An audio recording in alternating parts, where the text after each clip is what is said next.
সমবেত বন্ধুরা আমার, বাংলাদেশের প্রত্যন্ত অঞ্চল থেকে যারা আমার এই ভিডিওটা দেখবেন এবং শেয়ার করবেন, প্রত্যেককে আমার ব্যক্তিগত পক্ষ থেকে ধন্যবাদ অভিনন্দন দিচ্ছি। আজকের এই প্রেক্ষাপটে 5ই আগস্টে সরকার পতনের পরে বাংলাদেশের টেকনাফ থেকে তেঁতুলিয়া এবং রূপসা থেকে পাথুরিয়া আমরা পত্রপত্রিকা খুললেই দেখতে পাচ্ছি আইনশৃঙ্খলার অবনতি ঘটছে। কোনো গণমানুষের জানমালের নিরাপত্তা নেই। কোনো ভদ্রলোকরা রাস্তা দিয়ে হেঁটে যাবেন, তার জীবনের নিরাপত্তার জন্য স্টেট সমস্ত প্রয়োজনীয় ব্যবস্থা গ্রহণ করেন। কোনোরকম কোনো প্রয়োজনীয় ব্যবস্থা আজকের প্রেক্ষাপটে সরকার করতে পারছে না বিধায় সরকারের আইন শৃঙ্খলা বাহিনীর অবনতি ঘটছে। আজকে বাংলাদেশের মানুষরা নিরাপত্তাহীনতায় ভুগছেন। পত্রপত্রিকা খুললে আমরা দেখতে পাচ্ছি ডাকাতি, লুটতরাজ, মারামারি, সন্ত্রাসী রাজত্ব কায়েম চলছে। আজকের এই প্রেক্ষাপটে আমি বাংলাদেশ সরকারের স্বরাষ্ট্র উপদেষ্টার প্রতি উদ্যোক্তা আহ্বান করে বলতে চাচ্ছি, আপনি বাংলাদেশের স্বরাষ্ট্র উপদেষ্টার দায়িত্ব রয়েছেন এবং এই বাংলার 18 কোটি মানুষের জানমালের নিরাপত্তা দেওয়ার জন্য আপনি বাংলাদেশের স্বরাষ্ট্র উপদেষ্টা। আপনার স্বরাষ্ট্র উপদেষ্টার শাসনামলে বাংলাদেশে আমরা পত্রপত্রিকা খুললেই দেখতে পাচ্ছি গণমানুষের জানমালের নিরাপত্তা নেই। আজকে কোনো মানুষের জীবনের নিরাপত্তা নেই। ডাকাতি চলছে, লুটতরাজ চলছে, বাড়ি দখল চলছে, ঘর দখল চলছে, জমি দখল চলছে, ব্যবসা প্রতিষ্ঠান দখল চলছে। এইভাবে তো একটা দেশ চলতে পারে না। এভাবে একটা মানুষের অধিকার হরণ করা, কনস্টিটিউশন যে রাইটনেস নেই কোনো ব্যক্তির। আমার স্বরাষ্ট্র উপদেষ্টার প্রতি উদ্যোক্তা আহ্বান হচ্ছে, আপনি আপনার নির্বাহী পাওয়ারের মধ্য দিয়ে এই বাংলাদেশের প্রশাসনিকভাবে দেশকে শক্তিশালী করে এবং আইন শৃঙ্খলার উন্নতি করার জন্য আমি আপনাকে ব্যক্তিগতভাবে উদ্যোক্তা আহ্বান করছি।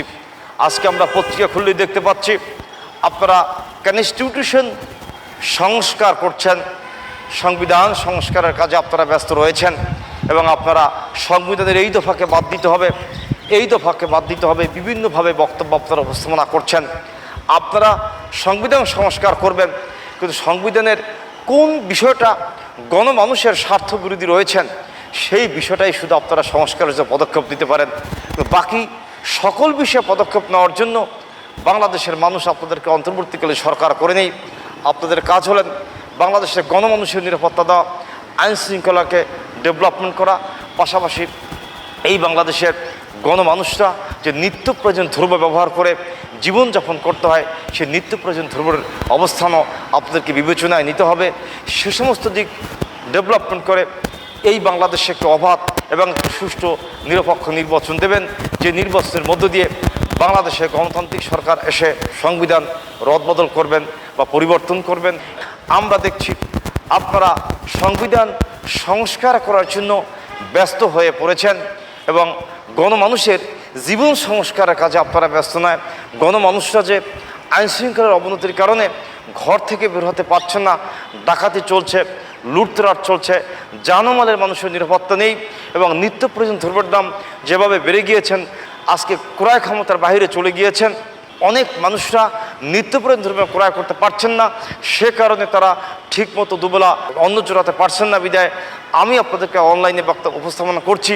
পাশাপাশি আপনাদের এখন দায়িত্ব এবং কর্তব্যটা কি, আপনারা আইন শৃঙ্খলা বাহিনীকে ডেভেলপমেন্ট করবেন এবং গণমানুষের স্বার্থে আপনারা সকল ধরনের শান্তি শৃঙ্খলা রক্ষার জন্য বাংলাদেশের যে ধরনের প্রয়োজনীয় ব্যবস্থা গ্রহণ করা দরকার সকল প্রকার প্রয়োজনীয় ব্যবস্থা আপনারা গ্রহণ করবেন এবং বাংলাদেশের মানুষের ভোগের স্বার্থে সকল প্রকারের সিন্ডিকেট প্রতিহত করে আপনারা নিত্য প্রয়োজন দ্রব্য মানুষ যাতে সহনশীলভাবে ক্রয় করতে পারেন সে ধরনের প্রয়োজনীয় ব্যবস্থা গ্রহণ করার জন্য আপনাদের পদক্ষেপ নেওয়া উচিত। পাশাপাশি এই বাংলার টেকনাফ থেকে তেঁতুলিয়া, রূপসা থেকে পাথুরিয়ার প্রদত্ত অঞ্চলে আইন শৃঙ্খলা বাহিনী ঠিক করে এবং মানুষের নিত্য প্রয়োজন দ্রব্যের মূল্য নিয়ন্ত্রণে এনে বাংলাদেশে একটি অবাধ এবং সুষ্ঠু নিরপেক্ষ নির্বাচন দেবেন, এটাই কিন্তু আপনাদের দায়িত্ব এবং কর্তব্য। কিন্তু আপনারা এই দায়িত্ব কতটুকু পালন করেছেন, কিন্তু আজকের এই প্রেক্ষাপটে আমরা পত্রিকা খুলে দেখতে পাচ্ছি আপনারা সংবিধান সংস্কার নিয়ে ব্যস্ত রয়েছেন।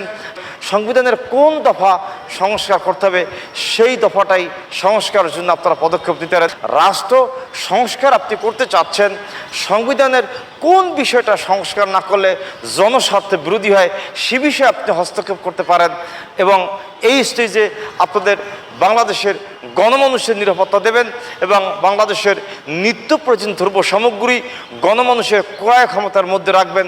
পাশাপাশি অবাধ এবং সুষ্ঠু একটি নিরপেক্ষ নির্বাচন দেওয়ার জন্য যে সমস্ত বিষয়গুলো সংস্কার করা দরকার সকল বিষয় সংস্কার করে আপনারা নির্বাচন দিয়ে গণমানুষের প্রতিনিধির কাছে ক্ষমতা হস্তান্তর করার জন্য আমি আপনাদেরকে উদ্যোক্তা আহ্বান করছি। বাংলাদেশের গণমানুষের নিরাপত্তা দেওয়ার স্বার্থে এবং বাংলাদেশের মানুষের নিত্য প্রয়োজন দ্রব্য ক্রয় ক্ষমতার মধ্যে থাকে সে বিষয়ে জোরালো পদক্ষেপ নেওয়ার জন্য আমি আপনাদেরকে উদ্যোক্তা আহ্বান করে আমি আমার সংক্ষিপ্ত বক্তব্য শেষ করছি। ধন্যবাদ আপনার সকলকে। সুস্থ থাকবেন, ভালো থাকবেন।